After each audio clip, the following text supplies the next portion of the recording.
This was Dale, the city of golden bells, in the time of Middle-earth, before men came to power and ruined magic forever.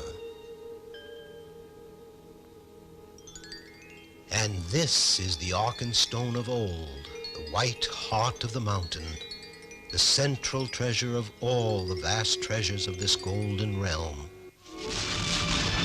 Suddenly, it was all destroyed by the monster lizard Slag the Terrible. Slag, the agent of evil on Earth. And he dragged off the treasures of Dale, even the Arkenstone itself. Only 3 survived the flames, a watchman who slept when the dragon came creeping, Torin Oakenshield, general of the now destroyed garrison of Dale, and Princess Mika Milovana, who sadly watched the crumbling ashes of her once golden realm. Gandalf, whispered General Oakenshield.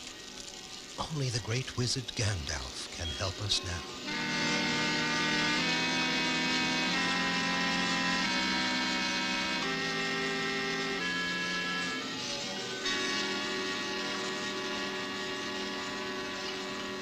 3 ragged and weary survivors of Dale, the burned city of golden bells, came to the lonely tower of Gandalf the Grey. So it has come to pass, said the great wizard, that Dale has been destroyed by Slag, and that he nests on the treasure in the carved halls under Lonely Mountain, just as it is written in the great book. Then it is clear that the time has come, the time of the Hobbit. Far away from all the troubles of dragons and treasure lived a certain hobbit. Like all hobbits, he lived in a hole in the ground. It was a very comfortable hole, full of everything needed for a cozy, secure life. A far different sort of life than that of his great-great-great-great-grand hobbit. This settled and satisfied hobbit was named Bilbo Baggins, and he didn't know that his time had come. All at once they were there, eating his food, shouting for more, filling the air with terrifying words about dragons, fire, stolen gold, and death. I don't know who you are. I don't know what you are all talking about, cried Bilbo Baggins. We are talking about you, said the wizard Gandalf. You are the chosen dragon killer. You shall lead this group over the impassable barricade mountains, through the impenetrable Mirkwood forest, across the poisonous desolation of Slag, to Lonely Mountain itself, wherein the horrid creature lies. You must creep into the deepest great chamber of the old jewel mines of Dale and kill the fire-spitting dragon Slag.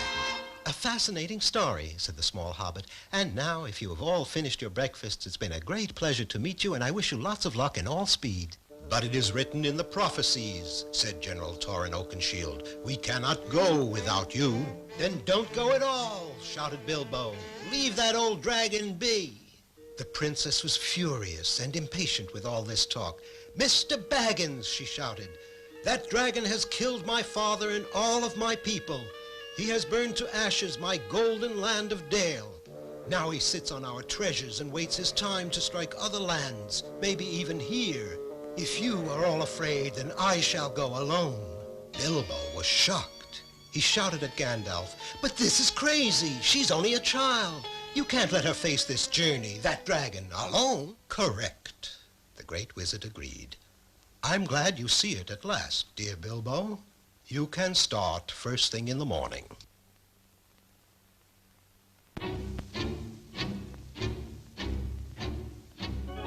And so they set out to follow the ancient map.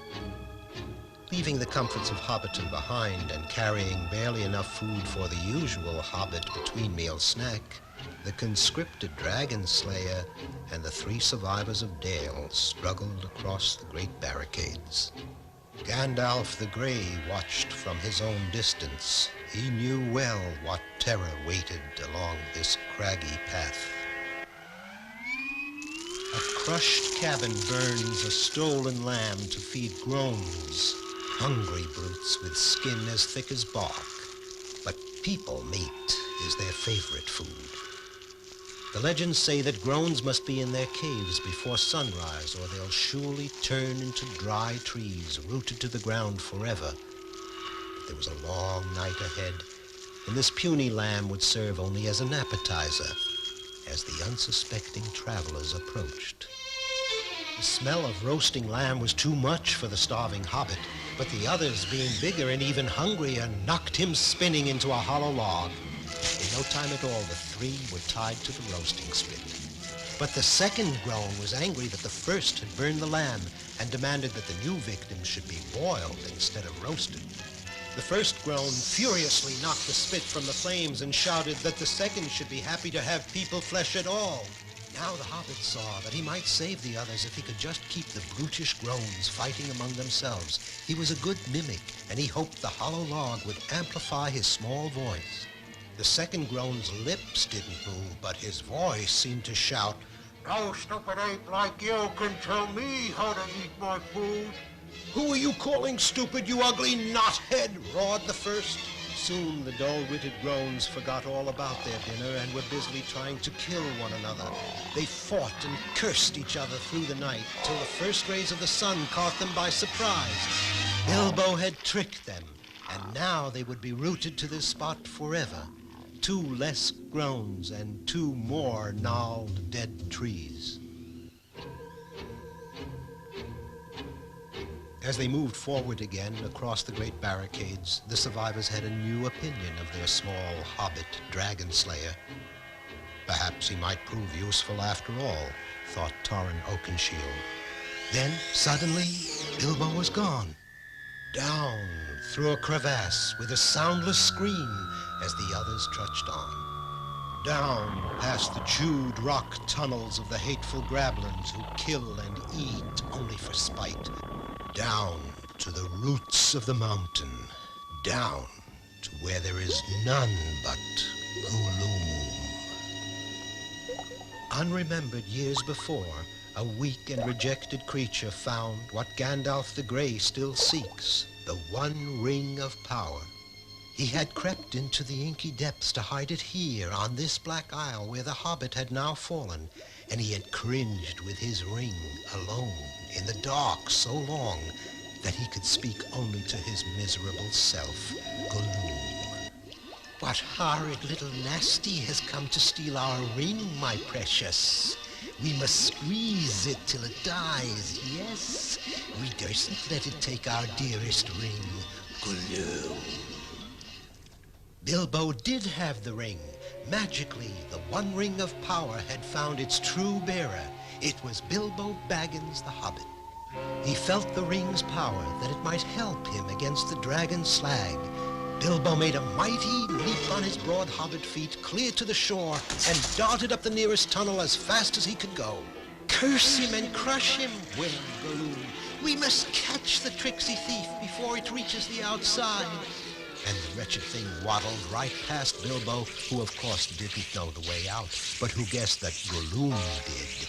And Gollum led him through the only tunnel unknown to the evil grablins and directly into the blessed sunlight. So Bilbo was able to rejoin his companions who had crossed the tops of the mountains, and they faced together the next obstacle on their long journey, Mirkwood Forest. Entering Mirkwood was like plunging into a sea of trees and being unable to come up for air. An eternal, endless forest whose mists were as poisonous as its vegetation.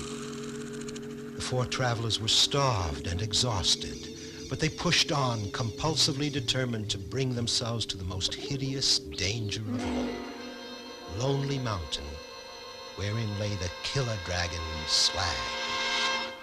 There he lay, the vast red gold dragon, fast asleep, in this immense hall that once was the jewel mine of Dale.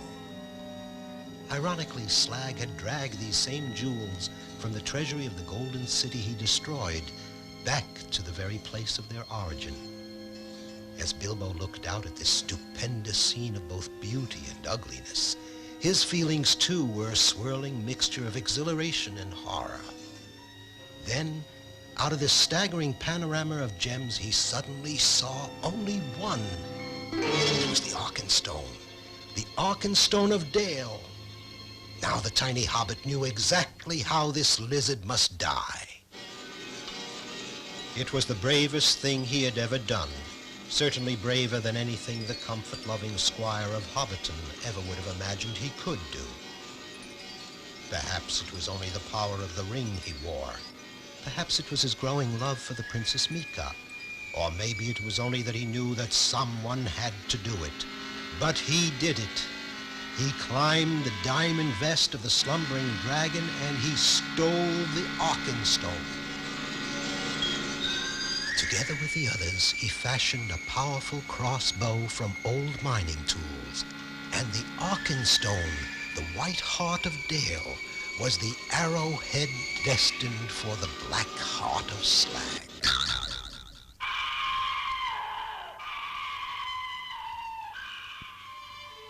And so he did it, just as Gandalf knew he would.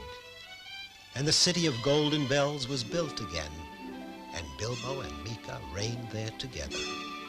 But finally they returned to that quiet, comfortable life in Hobbiton, until the next time that Gandalf the Grey would knock upon the round, green door.